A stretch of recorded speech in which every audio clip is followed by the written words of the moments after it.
Eu, Manuel Júnior, seu professor de Físico-Química. Vamos agora para a aula 4, aula de soluções, uma aula bastante teórica, tá ok? Dá para você captar as coisas aí com muita facilidade, muito cobrado nos vestibulares. E essa aula é pré-requisito das outras que virão daqui para frente. Outras 2 mais aulas, tá ok? Gostou da aula, dá um like. Não gostou, dá um dislike. Não se esqueça de inscrever no nosso canal, tá ok? E apertar sempre o sininho para você ficar recebendo todas as nossas informações. Vamos lá? Vamos para frente que atrás de vocês tem gente! Ulala! Vamos! Então, presta bem atenção. Eu vou dar uma diminuída aqui no meu raio de imagem e nós vamos começar. Antes de mais nada, antes de nós estudarmos soluções propriamente dito, vamos dar um tapa aqui nos estudos das dispersões. Professor, o que é uma dispersão? Meus amores, uma dispersão nada mais do que menos é uma mistura. Toda mistura é uma dispersão, tá? E o estudo das misturas propriamente dita, hein? Você tem lá na Química Geral, tá? Não vamos entrar muito no mérito dessas questões, ok? Veja bem, estudo das dispersões. Todo sistema formado por várias substâncias é chamado de dispersão. Uma dispersão é formada pelo menos por um disperso e um dispergente, ou seja, uma mistura uma dispersão, nós temos basicamente aí 2 componentes. No meu exemplo, eu peguei água e sal, NaCl em água, cloreto de sódio em água, onde o sal é denominado de componente disperso e a água é denominada de componente dispergente. Lá na frente, nós vamos ver que o disperso pode ser chamado de soluto. E o dispergente ou dispersante pode ser chamado de solvente. Então preste muito bem atenção que são dicas aí importantes dentro do conceito do estudo das dispersões, beleza? Veja bem, uma dispersão ela se subdivide em solução, que é o tema da nossa aula, coloides, um estudo que nós vamos fazer lá na frente, a parte, e suspensão ou dispersão grosseira, tá? Então eu coloquei aqui, ó, a classificação das dispersões é feita baseado no tamanho das partículas do disperso, ou seja, baseado no tamanho ou comparado com o tamanho das partículas dos dispersos, que é o nosso soluto, que nós temos a classificação de uma dispersão em solução, coloide e suspensão. Beleza? Então eu coloquei aqui nesse quadro, presta bem atenção, o tamanho das partículas.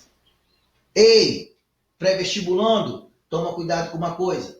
Um nanômetro, que é uma unidade de medida utilizada para expressar tamanho de partículas muito pequenas, como o tamanho do átomo, tá? Raio do átomo, tá bom? Então, um nanômetro, ele equivale a 10 elevado a menos 9 metros, só para você ter ideia aí, tá? Da dimensão do que é um nanômetro. As partículas do disperso numa solução, o tamanho do disperso, as partículas estão entre 0 e 1 nanômetro, ou menor que 1 nanômetro. Quando a partícula do disperso é menor que o nanômetro, você está diante de uma solução. Quando as partículas do disperso estão entre ou são maiores que o nanômetro, até 1000 nanômetros, nesse intervalo aqui, você está diante de uma dispersão coloidal, antigamente chamada de solução coloidal, não tem problema. Acima de 1000 nanômetros, nós estamos diante das dispersões ou suspensão grosseira, tá? Gente, eu coloquei aqui só para você ter ideia, exemplo de coloides. Coloides. Nós temos a maionese, nós temos a geleia, nós temos a espuma, nós temos a neblina e etc. Gente, é complicado a olho nu você diferenciar um coloide de uma solução, é complicado. Já as dispersões grosseiras, facilmente a gente difere das soluções e dos coloides. Coloide e solução são sistemas muitíssimo parecidos, tá? O sistema constituído por uma suspensão, ele é heterogêneo e visível a olho nu ou numa microscopia comum, no microscópio óptico comum, tá ok? Bom, esse quadro aqui é muito importante. Você, pré-vestibulando, jamais vai pisar o seu pezinho, tá? Jamais. Você vai acordar, vai perder seu tempo de prestar o vestibular, seja ele Enem, vestibular convencional, se você não tiver essa tabela em mente, é muito importante. Tá ok? O que essa tabela nos recorda? Tá aqui. Nessa primeira coluna eu tenho aqui as dispersões, a solução, os coloides e as suspensões. Na segunda coluna, o tamanho médio das partículas dispersas, nós vimos anteriormente. A visibilidade, tá? Isso aqui é importante para você diferenciar as três. As características e natureza das partículas dispersas, né? E alguns exemplos. Veja bem, com relação ao tamanho médio das partículas de uma solução, nós já vimos que são inferior a 1 nanômetro. Já nos coloides, entre 1 e 1000 nanômetros. E nas suspensões, maiores que 1000 nanômetros. Com relação à visibilidade. Gente, solução não é visível a olho nu. Nem a ultramicroscopia óptica. Você não consegue visualizar as partículas dispersas. Já os coloides também não é visível a olho nu, mas visível a uma ultramicroscopia óptica. Os ultramicroscópios, você já consegue identificar partículas de tamanho entre 1 e 1000 nanômetros. Ei, já as dispersões grosseiras são visíveis a olho nu, tá? Uma microscopia óptica. Terceiro, característica e natureza das partículas dispersas. Nós temos aqui como exemplo átomos, moléculas, íons. Já os coloides são grandes aglomerados de íons ou moléculas. Já e as suspensões são aglomerados bem maiores de moléculas ou também de íons. Tá ok? Vamos para frente, que atrás de você tem gente. Exemplo de solução, professor: sal e água. Sal e água. Exemplo de coloide: gelatina em água. Lá no estudo dos coloides, nós vamos explicar, tá? Nós vamos entender o que são efeitos Tyndall, movimento browniano, tá? O que é pectização, o que é peptização e os tipos de coloide, basicamente 8, tá? Vamos para frente? Exemplo de suspensão: nós temos areia e água. Uma mistura bem grosseira, tá? Bem grosseira. Exemplo também de suspensão, gente. Veja bem, vou te dar um exemplo bastante prático.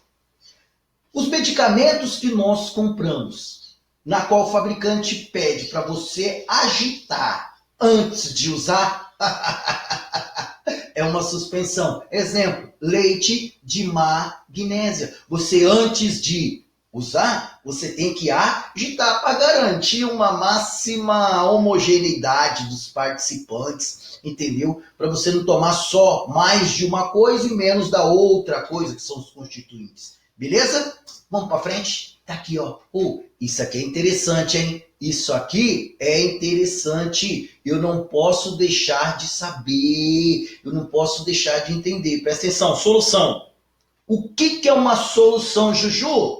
Teacher, solução nada mais do que nada menos é uma mistura homogênea de 2 ou mais componentes. Uma solução é uma mistura homogênea de 2 ou mais componentes. As soluções, elas são formadas basicamente por 2 componentes, um soluto e um solvente. Quem que é o solução? Gente, o soluto de uma solução é aquele componente que vai sofrer a ação de ser dissolvido. Por quem? Pelo solvente. O soluto é o componente que geralmente está em menor quantidade. Já o solvente é o componente que realiza a ação da dissolução do nosso soluto. Normalmente é o componente que está em maior quantidade, maior. É o componente que acolhe o soluto. A água, por exemplo, é o solvente universal. A maioria dos alimentos que nós temos desidratado, o fabricante recomenda que nós realizamos a dissolução em água, tá? Que você dissolva em água. Eu coloquei como exemplo nessa figura aqui água e sal, um exemplo, uma figura anterior, belezinha? Vamos para frente que atrás de você tem gente. Outra coisa importante, os tipos de soluções quanto ao estado de agregação. As soluções podem ser do tipo sólidas, líquidas e gasosas. Soluções, exemplos de soluções sólidas. O ouro 18 quilates. Diga-se de passagem, meus amores, toda liga metálica é exemplo de solução sólida. O ouro 18 quilates, a amálgama, o bronze, o latão, tá? São exemplos de misturas, de misturas classificadas como sendo solução no estado de agregação sólida. Soluções líquidas, a água do mar. A água do mar é uma solução líquida, na qual você tem N sais totalmente dissolvido em água. Quando você tem sais dissolvido totalmente em água, numa boa solubilidade, nós falamos em soluções aquosa. O que é uma solução aquosa? É aquilo que tem capacidade de dissolução ou de uma boa extrema dissolução em água. Solução aquosa, tá? Água e álcool é exemplo também de solução líquida, tá? Soluções gasosas, o ar atmosférico, que diga-se de passagem, toda mistura de gases constitui soluções gasosas, sistema homogêneo. Toda mistura de gases é sistema homogêneo, então é uma solução, beleza? E agora vamos praticar. Vamos praticar. Vamos para os exercícios, Juju? Vamos. Eu vim aqui para mexer a sua ideia. Vamos lá? Vamos lá. Olha o esquenta que nós temos aqui. Mané, diminui você aí. Eu vou diminuir e vou colocar o Mané pro lado de cá. Tá ok? Considere o quadro a seguir. Professor, eu sou cegueta. Não estou dando conta de ver esse quadro. Ótimo. Você não está dando conta de ver o quadro, mas espere aí que eu vou dar um jeito nisso tudo aí, tá? Logo, podemos afirmar que, de cara, eu vou te falar que ele está fazendo referência ao exercício a essas 3 dispersões que nós temos aqui, ó. As 3. Dispersão A, dispersão B e dispersão C. Aí nós temos aqui as propriedades nessa coluna que diz respeito à natureza das moléculas, efeito da gravidade, quanto à uniformidade e à separabilidade. Presta atenção nesse exercício. Ele é teórico. A dispersão A, quanto à natureza das moléculas, tá? É constituída de átomos, íons ou pequenas partículas, pequenas moléculas. Já a dispersão B são macromoléculas, moléculas grandes, tá? Ou grupos de moléculas. E a dispersão C são partículas visíveis a olho nu. Então são macropartículas, partículas maiores do que as anteriores, ok? Quanto ao efeito da gravidade, gente, não se sedimentam, não se sedimentam. Dispersão B, também não se sedimenta as partículas, já a dispersão C se sedimenta, já se sedimenta. Quanto à uniformidade, a dispersão A é sempre homogênea. A B não tão homogênea, a C heterogênea. Quanto à separabilidade, você não consegue separar por filtro comum e muito difícil, através da ultrafiltração, você separar os componentes de A. Já de B pode ser separado apenas por membranas especiais, então filtros especiais conseguem fazer a separação de B, dos participantes de B. Já a dispersão C é filtro comum de papel, de pano, você consegue separar os participantes. Então, com relação ao que nós temos dito aqui, considere o quadro. Ele pede para você falar que, quanto à solução A, você está diante de uma solução verdadeira? Letra A, tá? Na B, é exemplo de uma solução e C, exemplo de coloide? Não. Vamos aqui conversar, vamos para o papo reto. Gente, a dispersão A é o quê? uma solução. Com todas essas características, eu estou diante de uma solução. Já para dispersão B, você está diante do quê, gente? Isso aqui é um coloide. Um coloide. Um sistema muito parecido com solução. E eu vou mais além, gente. Tá? E eu vou mais além. Com ultracentrífugas, aquelas centrífugas que tem acima de 60.000 RPM, você consegue separar participantes dos coloides. Na solução, pode utilizar ultracentrífuga que você não consegue separar os participantes. Aqui, nem precisa de centrífuga, ou aquela centrífuga comum de até 7.000 RPM, você separa os participantes do sistema C. Então, papo reto, teacher, a solução, a dispersão A é exemplo de uma solução verdadeira. Isso aqui é verdadeiramente uma solução. A B, nem tão verdadeira solução, porém é uma dispersão coloidal. E a C, gente, é uma suspensão ou uma dispersão grosseira.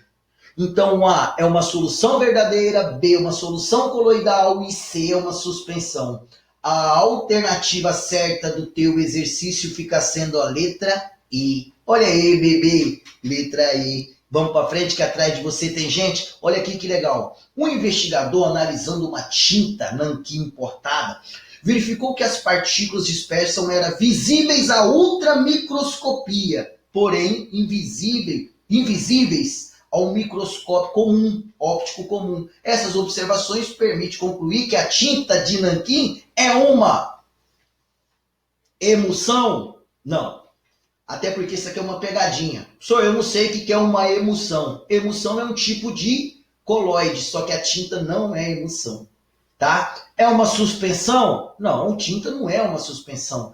É uma solução? Não. É impossível de concluir? Ixi, a letra E está fora do sistema, está fora do planeta. Gente, a resposta correta é a letra C. É um coloide. É um coloide. É um coloide a tinta. Então foi aquilo que eu havia dito para você. Vai chegar um momento em que a gente vai fazer um estudo separado a respeito dos coloides. Aí você vai entender mais das dispersões coloidais. A emulsão é um coloide, embora não é exemplo de tinta. A tinta não é uma emulsão, ela tem a sua classificação, tá ok? Dentro das soluções, das dispersões coloidais. Tem mais um, teacher? Vamos ver se tem mais um. Ei, vamos para frente que atrás de vocês tem gente. Ô, teacher, acabou. Falei para você que ia ser bastante rápido. Se você gostou dessa aula, aperte o like, tá? Dê um like, ó, joia. Se não gostou, dislike. Não se esqueça de se inscrever no nosso canal. Um beijo e um queijo do seu professor Juju. Fui!